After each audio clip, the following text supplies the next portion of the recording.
Good morning students. मैं आज आप लोगों को कक्षा 12 में भौतिक विज्ञान में जो लेसन पढ़ाने जा रहा हूँ उसका नाम है प्रत्यावर्ती धारा। ठीक है बच्चों, प्रत्यावर्ती धारा पढ़ने से पहले आप लोगों को मैं एक चीज और बताना चाहूंगा कि यह लेसन सिर्फ तभी आपको समझ में आएगा जब आपने इससे पहले वाला लेसन पढ़ा होगा, जिसमें हम लोगों ने किसके बारे में पढ़ा था, फाई के बारे में पढ़ा था, यानी वैद्युत चुंबकीय फ्लक्स के बारे में पढ़ा था, उसमें विद्युत वाहक बल के बारे में पढ़ा था। ठीक है, तो उस लेसन को मैंने आप लोगों को पढ़ाया था। अगर वो लेसन आपको सही से तैयार है तो ये लेसन आपको बहुत ही इंटरेस्टिंग लगेगा। ठीक है बच्चों, तो आइए स्टार्ट करते हैं। हमारे लेसन का नाम क्या है, प्रत्यावर्ती धारा। देखिए, अब प्रत्यावर्ती धारा हमको पढ़ना है, तो उससे पहले प्रत्यावर्ती धारा कब उत्पन्न होगी, जब किसी कुंडली के सिरों पर विद्युत वाहक बल उत्पन्न होगा। तो इसलिए सबसे पहली हेडिंग जो हम यहाँ पे पढ़ेंगे इस लेसन के सबसे पहला जो टॉपिक हमारा क्या है कि किसी एक समान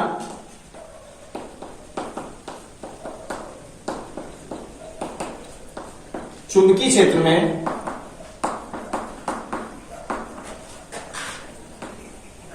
किसी कुंडली को घुमाने पर उसके सिरों के मध्य, उसके सिरों के बीच विद्युत वाहक बल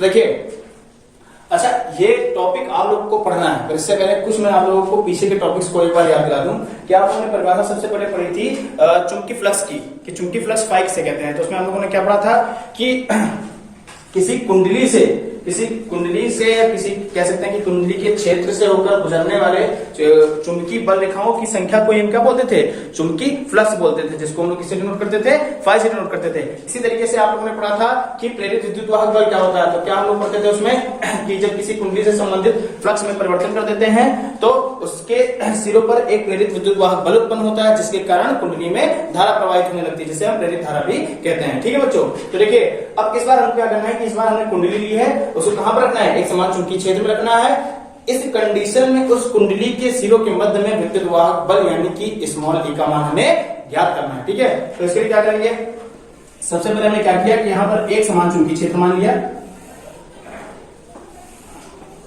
यहां पर हमने क्या रखा है, कुंडली को रखा हुआ है।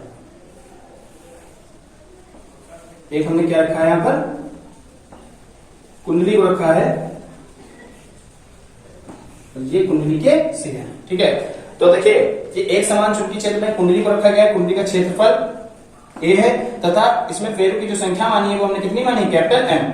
किसी समय जो कुंडली है वो एक समान चुंबकीय क्षेत्र से कितने कोण पर है, थीटा कोण पर है, और ये इसका क्या है, इसका अक्ष है, ये इसका घूर्णन अक्ष है, जिसके प्रति कुंडली घूमती है या हम इसको घुमा सकते हैं। ठीक है बच्चों, ये क्या है, ये इसका घूर्णन अक्ष। ठीक है, तो देखिए आपने फॉर्मूला पढ़ा है, क्या फॉर्मूला पढ़ा है कि यदि आपको थीटा पता हो यानी कितने एंगल पर यह कुंडली एक समान चुंबकीय क्षेत्र के साथ में कोण कितना कोण बना रही हो, पर ये पता हो, फेरों की संख्या पता हो, उसका एरिया पता हो, तो एक आप लोगों ने फॉर्मूला पढ़ा है कि चुंबकीय फ्लक्स का फॉर्मूला होता है बी फाई बराबर होता है बी ए कॉस थीटा। क्या होता है, फाई बराबर बी ए कॉस थीटा।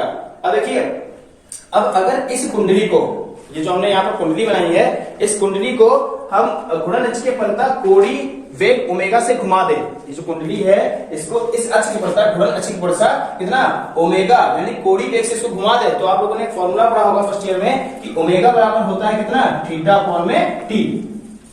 तो यहां पर मैं लिखे दे रहा हूं कि यदि कुंडली को घूर्णन अक्ष के फलता घूर्णन अक्ष के फलता ओमेगा कोणीय वेग ओमेगा से घुमा दिया जाए, तब तो हमने समझे पढ़ा है कि ओमेगा बराबर कितना होता है, थीटा कोण में टी। कितना होता है, थीटा कोण में टी। तो जहां पर थीटा है, अगर इसमें थीटा निकालना चाहे तो थीटा कितना निकल जाएगा, थीटा निकल जाएगा ओमेगा इनटू में टी। अब इस थीटा का मान इस समीकरण नंबर 1 में बदल सकते हैं, तो जब समीकरण नंबर में ये मान रखेंगे तो हमारे फाई का मान क्या निकल के आएगा, फाई बराबर हो जाएगा बी ए, और यहाँ पर कितना हो जाएगा, कॉस ओमेगा टी। कितना हो जाएगा, कॉस ओमेगा टी। अब देखिए ये हमको फाई की वैल्यू मिली है, पर हमको निकालना क्या इसमें, हमको यहाँ पर ज्ञात करना है विद्युत वाहक बल टी का मान। तो हम क्या करेंगे कि इनका जो है समय के सापेक्ष में क्या करा देंगे, अवकलन करा देंगे। दोनों पक्षों का समय टी के सापेक्ष अवकलन कराने पर, अब देखिए जब अवकलन कराएंगे तो इसको क्या लिखेंगे, ये हो जाएगा हमारा d फाई बाई में dt, और इधर क्या हो जाएगा, ये हो जाएगा d अपॉन में dt, इधर क्या हो जाएगा dA cos ओमेगा t। देखिए अवकलन किसके सापेक्ष करा रहे हैं, t के सापेक्ष, किसके सापेक्ष, t के सापेक्ष। तो इतना आप लोगों ने नोट कर लीजिए। इसके बाद में ये इधर ये चित्र इसका एरिया दे रहा हूं ताकि यहां पे सर कैलकुलेशन में कर सकूं। तो देखिए बचा हुआ कैलकुलेशन इधर कर रहा हूं इसका। हमारे पास क्या टी के सापेक्ष करेंगे तो देखिए क्या होगा, ये D phi by D T ही रहेगा, D phi by D T ही रहेगा। अब इसमें देखिए इसमें टी के सापेक्ष सिर्फ cos ओमेगा टी को रखेंगे, बाकी b इंटू और जो बी है आपका ये कहां आ जाएगा, पहले बाहर आ जाएगा। तो क्या हो जाएगा b a d by D t, अवकलन किसका कराएंगे, cos ओमेगा टी का। ठीक है, तो इधर इसको सॉल्व करा लेते हैं, D phi by D T ही रहेगा ये, इधर क्या हो जाएगा बी ए। अब देखिए सबसे पहले हमको पता है कि cos थीटा का जो हमारे पास समाकलन होता है वो अवकलन होता है, वो कितना होता है माइनस का साइन थीटा, कितना होता है माइनस का साइन थीटा। पर यहाँ पर cos ओमेगा टी दिया हुआ है, तो सबसे पहले हम ओमेगा करा लेंगे। तो जब ओमेगा का कराएंगे तो यहाँ पर कितना हो जाएगा, ये हो जाएगा ओमेगा बाहर आ जाएगा, और इसका क्या हो जाएगा माइनस का साइन ओमेगा टी। ठीक है, माइनस कितना हो जाएगा साइन ओमेगा टी। अब उसके बाद में क्या करेंगे, आप लोगों ने इससे पहले वाले चैप्टर चुंबकीय वैद्युत चुंबकीय प्रेरण में पढ़ा था कि फॉर्मूला हमने ई का निकाला था, ई बराबर होता था माइनस का n d phi by D t. आप सभी को याद होगा कि हमने क्या निकाला था, स्मॉल ई बराबर माइनस का n d phi by D t. तो देखिए इधर यदि हम इसको समीकरण नंबर 2 मान लें तो समीकरण 2 में हम क्या d phi by D t, समीकरण 2 से हम d phi by D t का मान इस इक्वेशन में रख सकते हैं। तो यहाँ पर नीचे लिख देंगे समीकरण 2 से किसका मान, d phi by D t का मान रखने पर। देखिए जब d phi by D t का मान रखेंगे तो क्या हो जाएगा, समीकरण 2 कहां गए, ये देखिए। तो यहाँ से हमने d phi by D t का मान कितना निकाला, बी ए ओमेगा माइनस का कितना निकल के आया है साइन ओमेगा टी। तो इसका मान जब यहाँ पर रखेंगे तो ई बराबर हमको कितना मिल जाएगा माइनस का n d phi d t की जगह ये मान आ जाएगा, तो ये हो जाएगा बी एन बी ए ओमेगा, और ये माइनस और माइनस का मल्टीप्लाई तो कितना हो जाएगा, ये प्लस हो जाएगा साइन ओमेगा टी। यहाँ पर हमको फॉर्मूला प्राप्त हो गया कि ई बराबर जो होता है वो क्या होता है n a b omega sine omega T.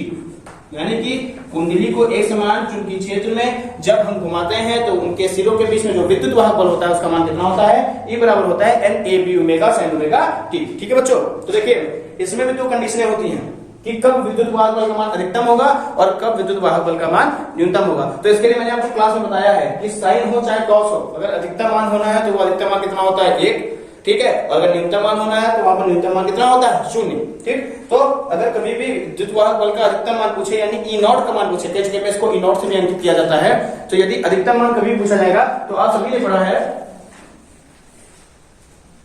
तो देखिए आप सभी ने पढ़ा है कि हमने फॉर्मूला क्या निकाला, ई बराबर एन बी ए ओमेगा साइन ओमेगा टी। ठीक है, अब यदि